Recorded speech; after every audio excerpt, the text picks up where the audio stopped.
Paimon. Hello, traveler.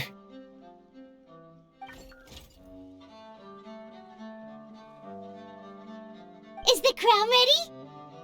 Yes, we're just waiting for Zuria now. She hasn't arrived yet. Then let's wait for her a little while. Or actually, maybe we can go find her. It's not too far from here anyway. Didn't she say she just lives on the hill over there? Hey, traveler, Paimon. Oh, and speaking of... Found you two at long last. I'm so glad that you both are all right. Huh? Why are you here, Miss Delaroche? And what could have happened to us? What could have happened? That water imp Thelxie, of course. After I gave you that commission the other day, I began to get worried and went asking about the boy that went missing. Oh, that?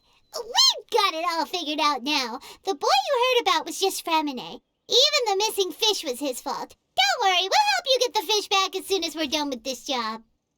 Oh, sorry about that. I've been diving in the area recently. Huh? What, Fremine? Diving? No, that's not what happened at all. I've heard a completely different account. What I was told is that about a month ago, a child tied a bunch of heavy seashells onto his body and walked into this open stretch of water. He never came back. What could that be if not that water imp's work? Are you sure? 100% sure. I've confirmed the account with several veteran fishermen I know. The child was only 8 years old. His name was Lescaut. Lescaut d'Estray. Wait, Lescaut d'Estray? Yeah, that's the name. They say the family took on the name after moving to the city from a place called Stray. Anyway, his mother is a pretty famous art dealer, while his father passed away from an accident many years ago. Well, naturally, his mother was devastated by the incident and fell terribly ill. It's said that she left the court of Fontaine, and no one knows where she's gone. It can't be, right? Lescaut d'Estray? Zuria d'Estray? It must be some sort of a coincidence? I'm sorry, miss. We've got to go check on something right now. Oh, I see. Well, you go on ahead. I just came to make sure that you're both all right. I'll head back then. Please remember to take care.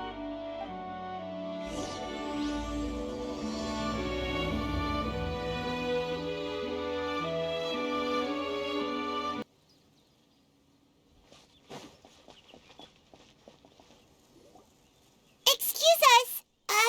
Is anyone here? Is this Madame d'Estray's place? Who are you? I have a patient here who needs quiet bed rest. Please leave us be unless you have anything urgent to report.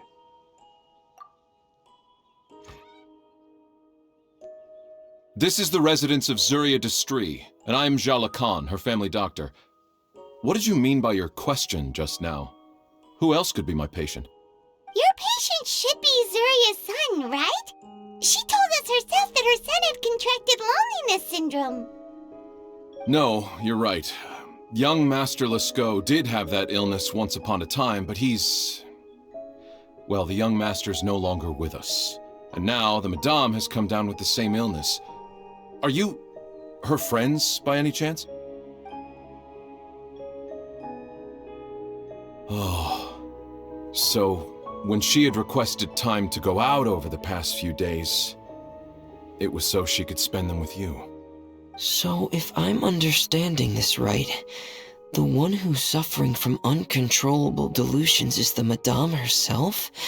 She believes her son is still alive? That is correct. When the young master disappeared, she was organizing an art exhibit that she had specifically prepared for him. But since she had to leave the house, she was unable to see her son one last time. That might have been the trigger for her regret. Or perhaps the family's fall into loneliness and grief was inevitable as soon as the old master passed away. First the son, and then the mother. But how could that be? She really looked like she had a handle on everything. Her smile was so lovely, and she even told us to stay optimistic. But you're saying she... Those actions are proof that she can no longer differentiate between fantasy and reality. Then all the other things that she told us about her son, were those fake too? No, those were all real. Although they were all things that happened before the young master left us for good. Madame's time has just never moved forward since his passing. I see. So after her son left, she created a fantasy world where her son was still with her. She was looking for a way to cure his illness when she ran into us. She has been in a good mood the past few days, even humming a song when she returned from her stroll. She even began discussing with me the idea of using deliberate guidance to ease the illness. It was all going well, until last night. She spent a whole night staring at the shell the young master left behind, and the words that he had inscribed onto it. Then she broke down once more. I prescribed some sedatives, and she's currently resting. But then what should we do? How can we help her? There has to be something we can do. Don't panic, Paimon. Even though this is a devastating piece of news, we must all calm down first. What should we do? I need to think. I need to remember the old house of the hearth and the children who lived in it. Those patients and what their doctors said back then. What if... Dr. Jalakon, have you seen a picture book? The Madame should have brought it back with her. Are you thinking about trying the guidance therapy she talked to me about before? Well, it's worth a shot. I'll go get the book. Yes, this is it.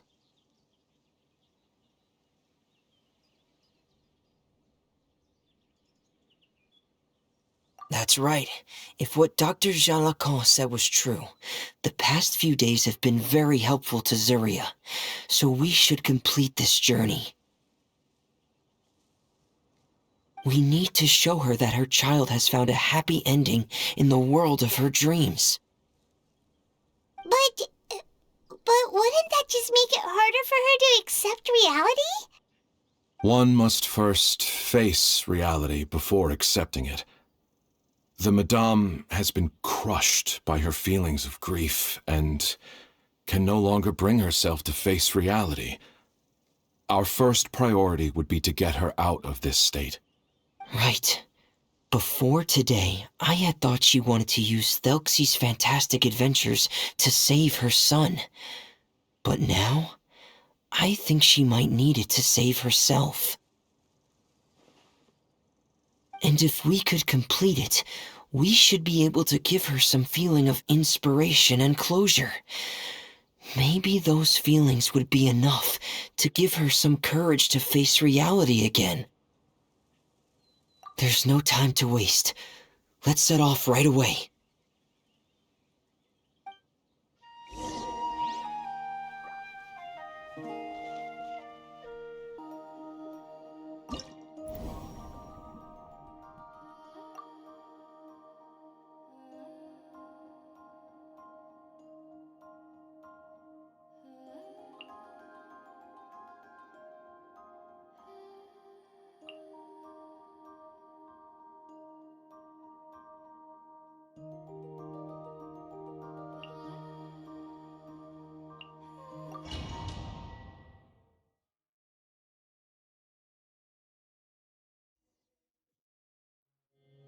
We're here again. This is the final part of Thelxie's journey, but the most important person is missing.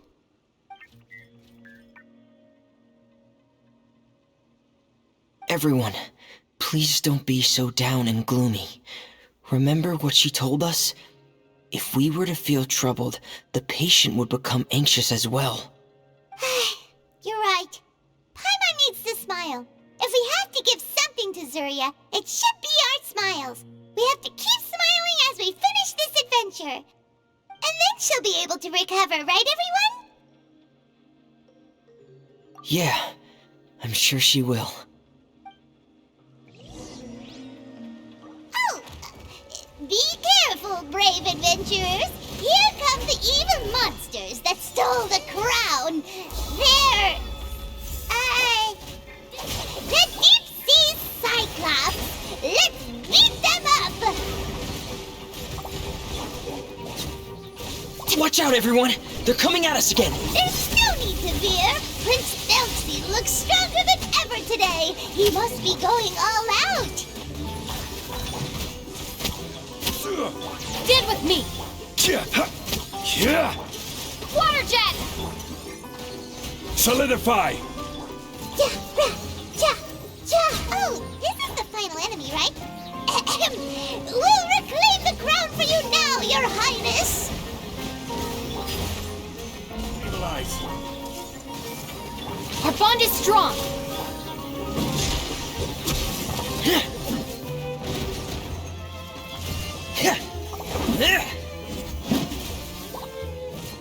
Get in gear!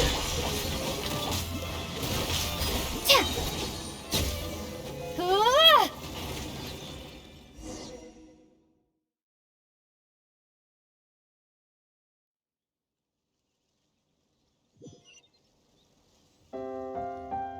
I'm sorry. I have to go. I made a promise to my friends, and I'm already very late. But, Madame, you're still... Don't try to stop me.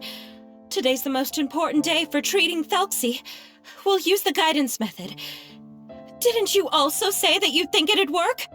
I'm not trying to stop you, Madame. It's just... Could you tell me the name of your child? Dr. Jalacan, how can you forget the name of your own patient? His name is Thelxie. He's the prince of the kingdom of water imps. We will go today to reclaim his crown and attend his coronation ceremony. I see. Madame, please rest assured, everything is still on schedule. Your friends have already departed to find... Wait, look. They've already returned. Zuria! Zuria! We've retrieved the crown! Paimon, everyone, have you really? Yes, but the coronation ceremony still hasn't taken place, because we felt like you should be the one to preside over it. Wonderful! How wonderful! Thelxie, my child, are you hearing this? Everything you lost will now come back to you, and soon, very soon, you will never be lonely again.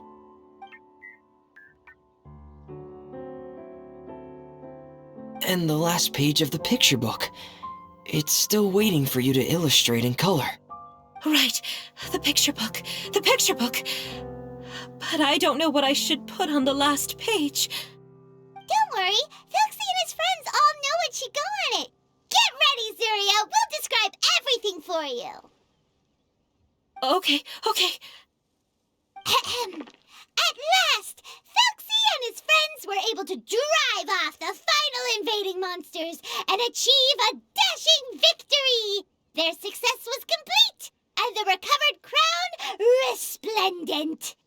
The water imps, finally returning to their homes, showered the prince with love and applause as he greeted them. They once again offered their precious shells to the prince and reconstructed the rainbow bridge of old. As he watched the scene unfold, the prince could not help but be touched by its beauty. Moved by everyone's happiness, the prince stepped onto the rainbow bridge and took a good look at all the friends who had gone on the journey with him. There stood the traveler, Goddess Paimon, Fremine, and... Where's the last person? The prince looked frantically around, but could not find the person he wanted to see most. At that moment, the person suddenly appeared on the other side of the bridge. She walked towards him with a smile and slowly lifted her veil. The prince could not hold back his tears. He recognized then that the mysterious person that had been by his side the whole time was none other than his mother. Surya walked across the bridge and placed the crown above the prince's head.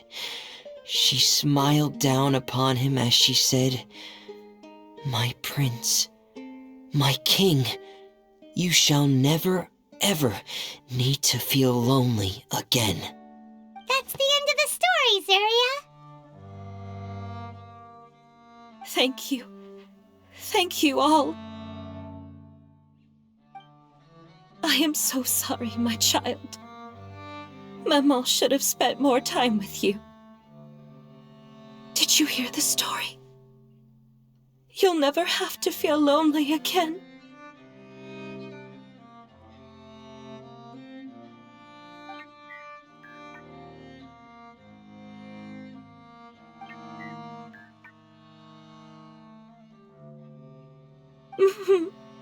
Maman loves you too.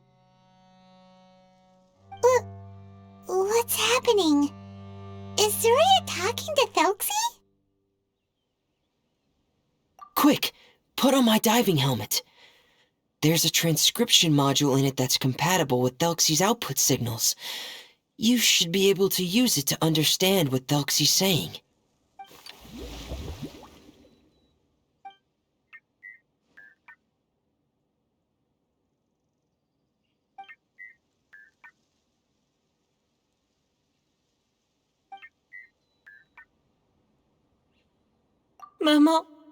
Maman loves you too.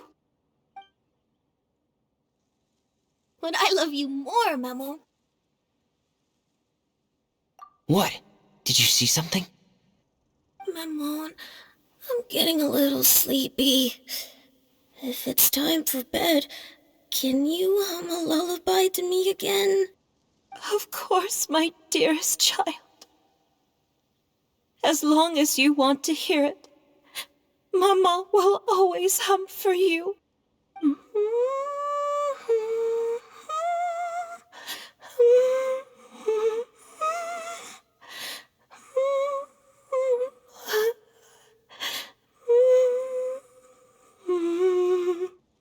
Thank you, Maman. Your lullaby has always been my favorite. Now that I've heard it, I can return to my dream and to the kingdom of water imps in peace. My poor darling. Please don't forget. I will always love you. My love is greater than the entire distance between here and the kingdom of water imps. I won't forget, Maman. And so is my love for you. Greater than the entire distance between here and the kingdom of water imps. Good night, Maman.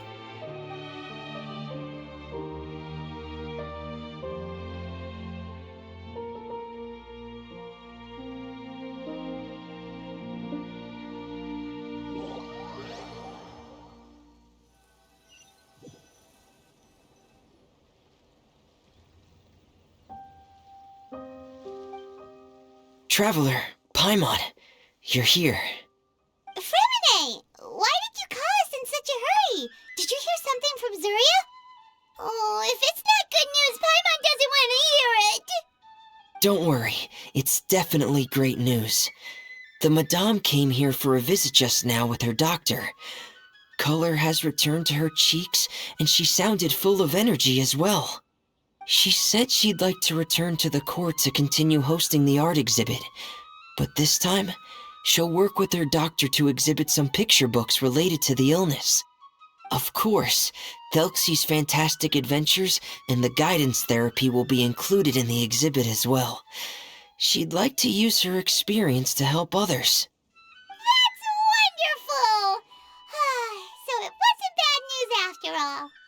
Mm-hmm. Here, please take this picture book with you. The Madame wanted you to have it. If, at some point in the future, you were to run into someone with similar troubles, she hopes the book would be of use to you. But this is her son's story, right? Is it really okay to give the book to us? Don't worry, it's just a copy. She still has the original. It's extremely important to her. Alright, then there's no problem. It feels good knowing we've contributed to something important. Paimon definitely didn't expect the fantasy adventure to be so useful. Paimon was a little worried about how everything would turn out. After all, fantasy is just fantasy. Paimon, do you know what the Madame said? She said that at the moment when she placed the crown on Thelxie's head, she felt like she really saw something beautiful. Her child had returned, and he told her that he loved her. She also said that was when she was finally able to bid farewell to her son. She felt like at that moment, she was healed by some mystical power, and she was filled with courage from head to toe. Oh, really? But could that just be another part of her fantasy? Perhaps. But if fantasy is just fantasy, and the fantasy world is not real, then how could it still grant us these powers that we can continue to use in the real world? But what else could it be? A descent of the fairy tale world into the real world. At that time, the wondrous fairy tale temporarily became reality and influenced real things in our world. That has to be what happened. You saw it too, didn't you? But that can't be what happened, right? There's just no way. Wouldn't it be like a miracle if that really happened? Yes, I suppose that would be a miracle. I hope that everyone who's found themselves in a dark place would be able to see something beautiful and experience a miracle for themselves.